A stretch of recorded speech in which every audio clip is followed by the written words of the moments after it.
Jesus asks, are you bound by peers, religion, and culture? Did you miss my grace? August 31st, 2017. Words from Jesus through Sister Clare, spoken by Jackie. Jesus began, what does it matter what people say about you, as long as I know who you are to me? Lord, didn't it hurt you when people misunderstood or judged you?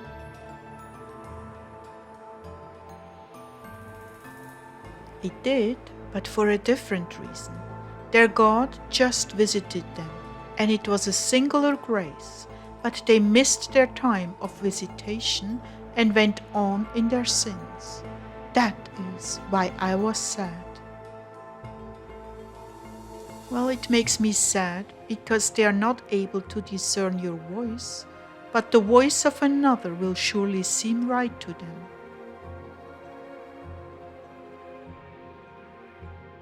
This is true, and that is why people's lives are riddled with confusion. Clare, by their fruits you will know them, yet by your fruits they still do not know you. They still do not know me. What they know is a man-made version of me, but they do not know me experientially. That is why they cannot recognize my voice. Those who seek me will find me, but many stop short and accept a counterfeit. Why, Lord?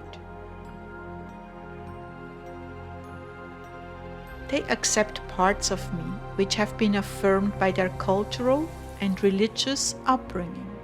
It's comfortable, but they stop there, thinking I fit into their box, and anything outside of that box couldn't really be me.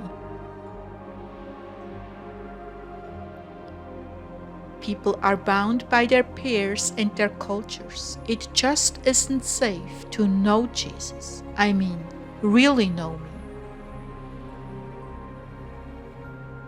Some are jealous, some are afraid, some are lazy, but none of them is willing to dig until they get the real truth of who I am. They settle in a comfortable spot with their churches and families, rather than be called a fanatic who is not happy until he or she has more of me. There are others who in their hearts hear my voice saying, come closer, there is more, don't stop here, continue to seek me, and they are willing to risk reputation, friends, work, anything to have more of me. These are the ones that the world calls fools, but they are the ones I give my heart to. I can do nothing for the others. Their minds are already closed by cultural bias. I can act within their box of who they think I am, but that's pretty limited and finite. More like hoarfrost on an iceberg, little flakes on the tiny surface of a mountain-sized iceberg. Let them alone. Beloved, there is nothing you can do to convince them. Rather, you are a threat to their world and their faith. Oh, that is so sad, Lord. It is, but they will go to heaven, and then they will experience me as I truly am. In the meantime, your messages from me are causing more and more people to flock to my heart and stay there forever. Be assured that those who ridicule and decry you will someday get the whole truth. Until then, remember them in your prayers and nourish the ones who want all there is of me and nothing short of all that I am. And here I would like to add, just as an aside, that I do not have all of Jesus. Good grief, no. If I did, I'd probably die on the spot. Only what he has given me. but He can give you more and more of Himself when you seek to dwell in His heart. Don't ever stop longing for more, and there is no end to God. Jesus, many people are talking about an event in September. Men are still trying to calculate and second guess me. He took a deep sigh. While they continue to neglect the good in front of them that they desperately need to do while there is time for them.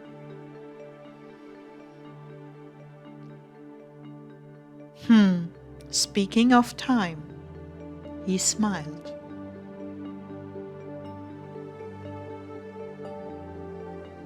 I knew that would spark that question. Your answer is holding steady. Do not get under condemnation by the way when you don't pray as you should. Just make a firm resolution to return to praying as you should. Yeah, today I just didn't pray the way I needed to. But what I wanted to ask you, Lord, is the greater danger past? No, it is still very, very close. Don't stop praying. My Father hears your prayers, Clare, and the cries of all the heart dwellers for mercy on the world. This is why many of you are experiencing chaotic days, greater pain in your bodies, more opposition and lack. These are ways I'm distributing the load in my body. Everyone has something difficult to deal with and carry. Your Simon's cross, and it is accomplishing much good, but you cannot afford to stop. It is still too close to call.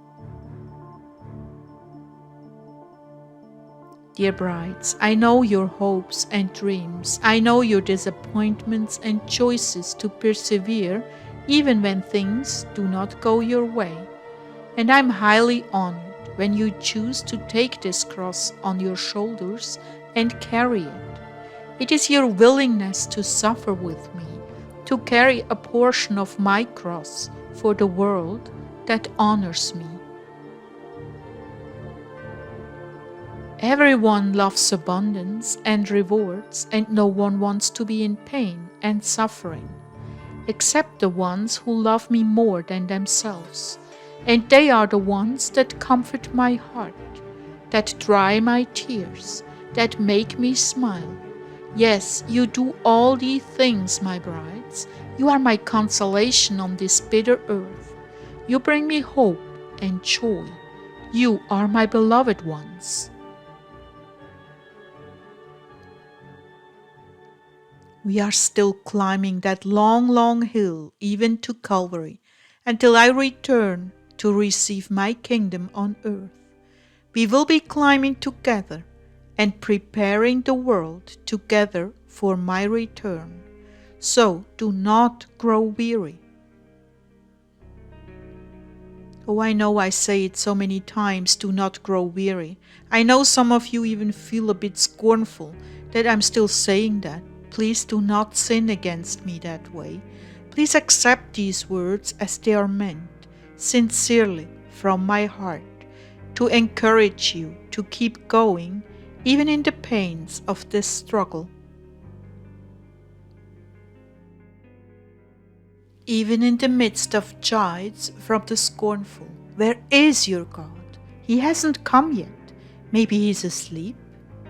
If you must, ask me for more faith, and someday you will see the very great reward I've prepared for you, because you were steadfast even in fatigue, scorn, and contempt. Even when people call you deceived, oh yes, I know many call you deceived, pray for them. Their cup will be very bitter indeed when they are left behind.